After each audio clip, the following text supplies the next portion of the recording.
ज्योत जलाओ मिलकर गाओ, ज्योत जलाओ मिलकर गाओ, साईं की महिमा, साईं की महिमा, साईं की महिमा। ज्योत जलाओ मिलकर गाओ, ज्योत जलाओ मिलकर गाओ, साईं की महिमा, साईं की महिमा, साईं की महिमा। ज्योत जलाओ मिलकर गाओ।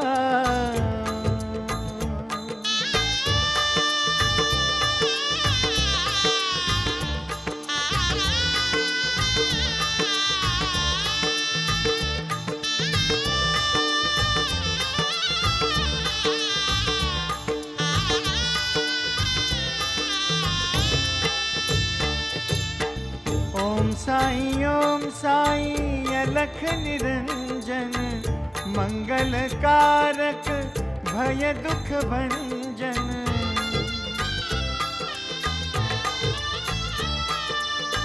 ओम साईं महासुखदायक, बल बुद्धि और विद्या प्रदायक।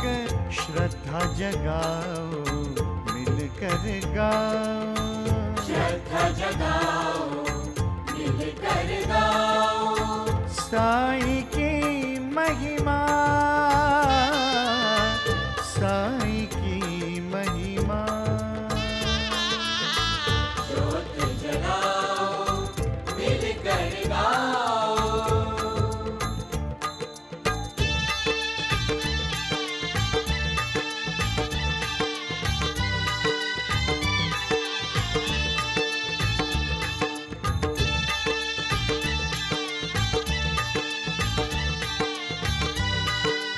संतों ने कहा है, जहां राम है वहां काम नहीं, जहां काम है वहां राम नहीं।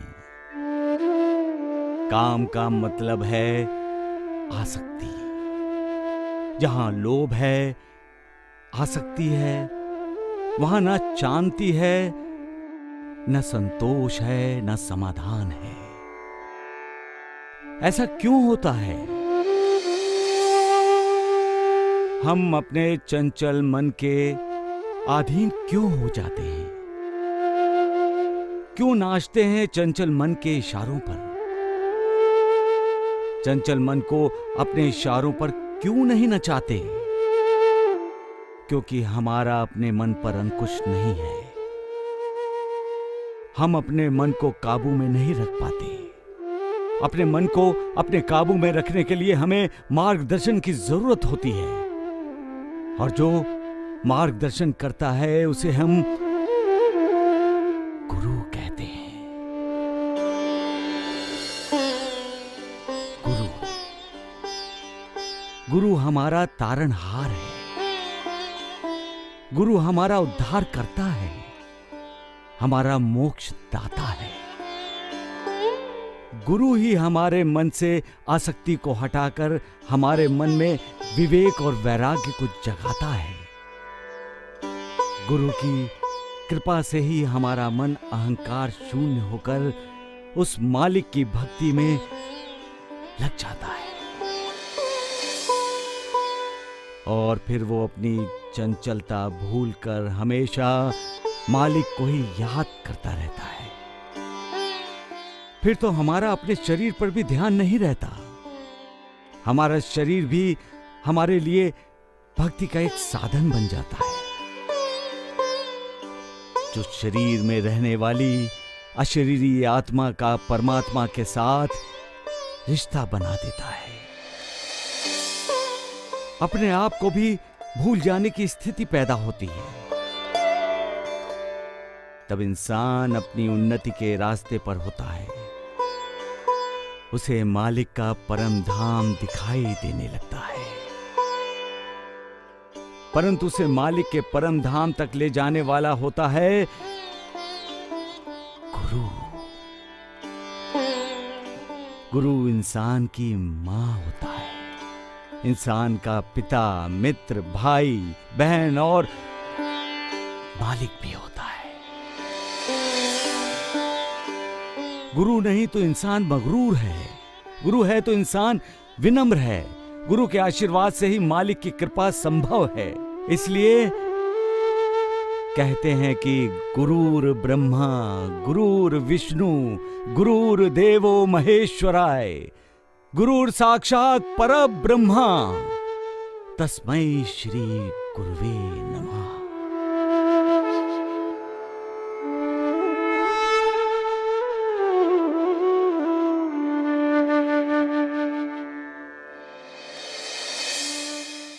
सबका मालिक एक। परंतु वो अचानक गुरु के बारे में क्यों बोले? हैदराबादी, साईं अब गुरु के बारे में नहीं बोलेगा तो किसके बारे में बोलेगा? हाँ? राम राम राम, सत्य कहा आपने द्वारिकानाथ जी। माधव गुरु जी अब अपने साईं बाबा को जल में, थल में, आकाश में, हर तरफ अपने गुरु ही तो दिखाई दे रहे हैं। वैद्य जी, मैं इनको बता दूं कि साईं बाबा के गुरु शिरडी में आने वाले हैं। बता दूं? नालायक गधे, बिना कुंडी के दरवाजे की तरह क्यों अपना मुंह बीच ही में खोल रहा है? दरवाजे पर कुंडी लगा। अरे कहाँ जा रहे हो धोंडूराज वैद्य जी? अरे अभी आप ही ने तो कहा कि दरवाजे पे कुंडी लगा के आओ। मैं कुंडी लगा के आता हूँ। अरे नारायण, अरे राम राम राम, अरे किस जन्म का पाप है तू जो इस जन्म में ताप दे रहा है? अरे मैंने तुम्हें अपना मुंह बंद करने को कहा था। क्या बंद रखने को कहा? अरे अरे अरे वैद्य जी, आप धोंडू का मुंह क्यों बंद कर रहे हैं? जब इसने मुंह खोला ही है तो उसे कुंडी लगाने से पहले ये भी बता दीजिए कि ये कहना क्या चाहता था। साईं बाबा के गुरु शिरडी आने वाले हैं, यही कुछ कहा ना आपने? क्या मतलब है इसका? अब बता द्वारका, तेरे मुंह को कुंडी ताला कैसे लग गया? ज्यादा रुआब दिखाया ना तो धोती खोल दूंगा। धोती? नानावली जी, आपको धोती पहनानी आती है? आती है। अरे तो जल्दी से जाड़िए की धोती खोल के फिर से पहना दो। क्या? तुझे ये बहुत महंगा पड़ेगा नानावली, छोड़ दे। ये द्वारका, खोल दो धोती। तो फिर बता बाबा धोंडू क्या कहना चाहता था? बोल बोल। द्वारिकानाथ जी, जल्दी से बता दीजिए, नहीं तो नानावली धोती खोल देगा। अरे नानावली, इसने स्पष्ट ही तो कहा है कि साईं के गुरु शिरडी आने वाले हैं। अब चूंकि गुरु आने वाले हैं, ये आपका बाबा बेचैन है।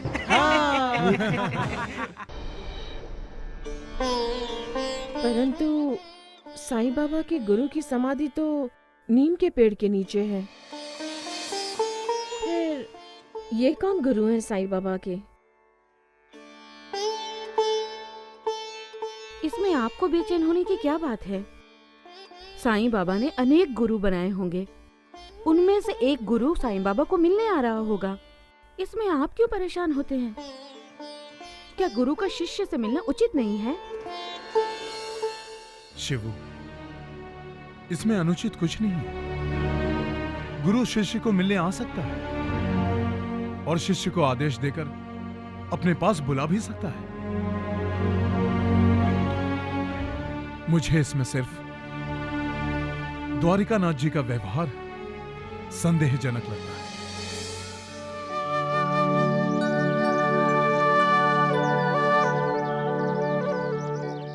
भगवान के द्वार में भी आप तनाव में हो गुरुजी?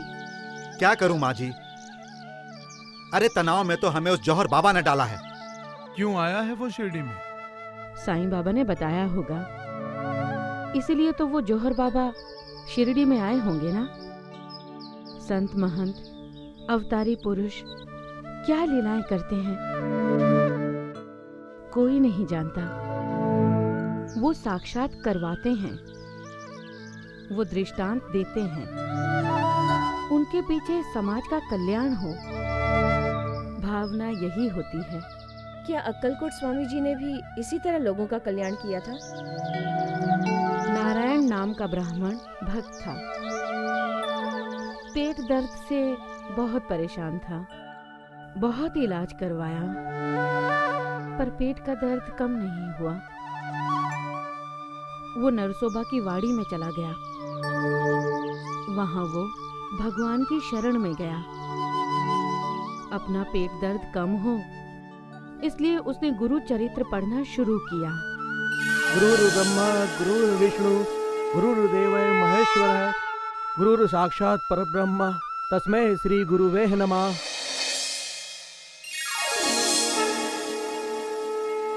नारायण, तुम अक्कलकोट चले आओ, तुम्हारा पेट दर्द ठीक हो जाएगा। अक्कलकोट? हाँ, तुम्हें स्पष्ट शब्दों में अक्कलकोट जाने की आज्ञा दी गई है। तुम तत्काल अक्कलकोट चले जाओ, तुम्हारा भला होगा। परंतु मुझे सपने में किसके दर्शन हुए? जरूर वो अक्कलकोट के श्री स्वामी समर्थ होंगे। भगवान, जब मैं सुरक्षित अक्कलकोट पहुंच जाऊंगा, तब स्वामी समर्थ के सामने 1.25 रुपए के पेड़े चढ़ाऊंगा। श्री स्वामी समर्थ जय जय स्वामी समर्थ, जय जय स्वामी समर्थ। श्री स्वामी समर्थ जय जय स्वामी समर्थ, जय जय स्वामी समर्थ। श्री स्वामी समर्थ जय जय स्वामी समर्थ, जय जय स्वामी समर्थ। श्री स्वामी समर्थ जय जय स्वामी समर्थ, जय जय स्वामी समर्थ। श्री स्वामी समर्थ महाराज की जय। श्री स्वामी समर्थ महाराज की जय।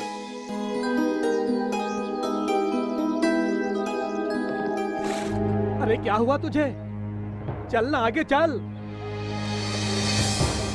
रुक क्यों गया? स्वामी समर्थ अभी बहुत दूर है, चल ना।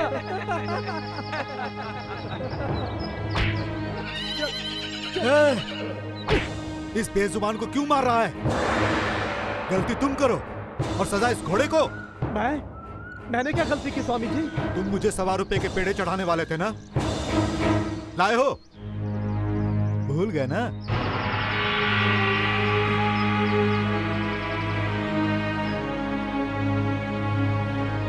मुझे माफ कर दो।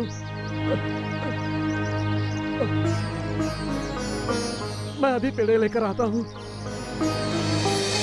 लीजिए स्वामी महाराज, मैं पेड़े लेकर आया हूँ। पेड़े।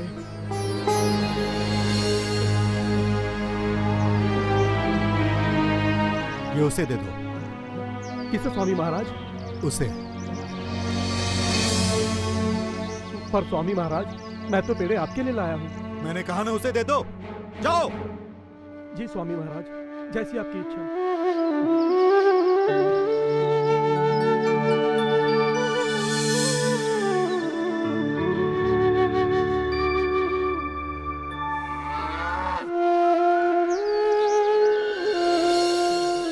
श्री स्वामी समर्थ जय जय स्वामी समर्थ, जय जय स्वामी समर्थ। श्री स्वामी समर्थ जय जय स्वामी समर्थ, जय जय स्वामी समर्थ। नारायण, अब पेट का दर्द कैसा है? एकदम ठीक है। जय स्वामी महाराज, जय स्वामी महाराज। आप कृपालु हैं स्वामी महाराज, आप दयालु हैं, आप भक्त वत्सल हैं। आपके केवल दर्शन से ही मेरे पेट का दर्द दूर हुआ है। आप धन्य हैं स्वामी महाराज, आप धन्य हैं।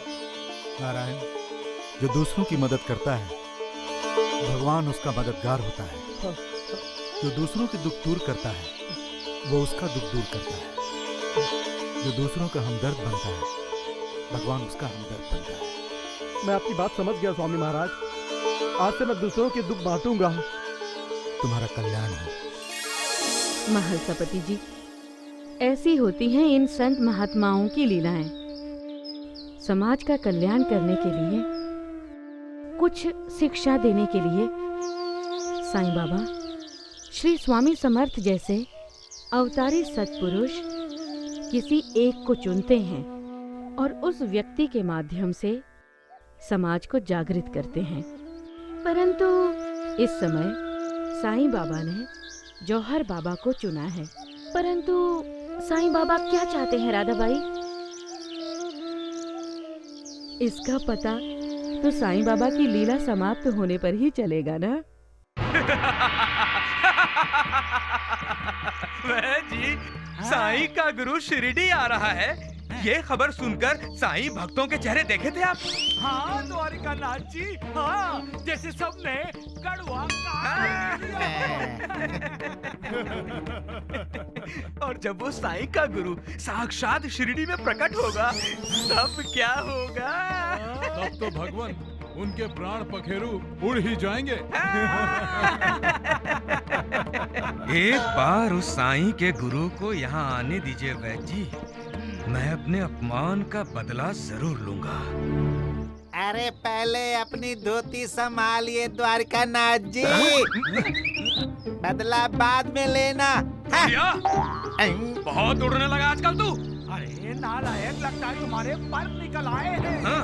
बुलाऊं क्या नानावली को बुलाऊं? अरे नालायक, अरे तू मुझे धमका रहा है वैद्य कुलकर्णी को? अरे आप भूल रहे हैं, आपने भी धोती पहनी हुई है। ना किसी की निंदा करो, ना ही किसी से शत्रुता, ना किसी से नफरत करो, ना किसी से ईर्ष्या। अपने आप को मालिक को सौंप दो और हमेशा प्रार्थना करते रहो, हे मालिक दया कर, हे मालिक करम कर। मैं सिर्फ इतना ही चाहता हूं, मैं हमेशा तुम्हारी भक्ति करता रहूं। मुझे न धन चाहिए न संपत्ति, मैं सिर्फ तुम्हारी कृपा का भागी बनना चाहता हूं। इस संसार के पाप ताप शाप मुझे परेशान कर रहे हैं। यहाँ के लोभ मोह मुझे अपनी ओर आकर्षित करने की हर कोशिश कर रहे हैं।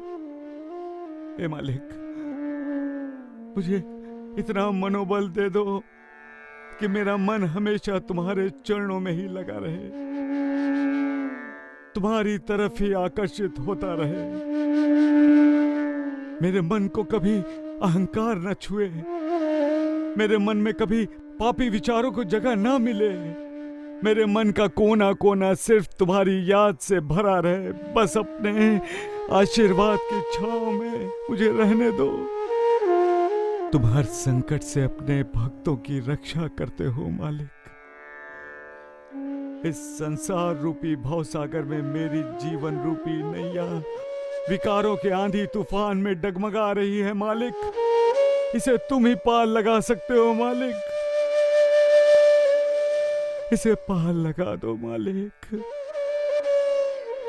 इसे पार लगा दो।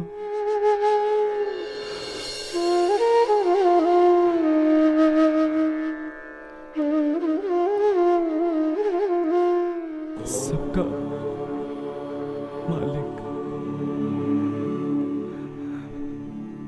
एक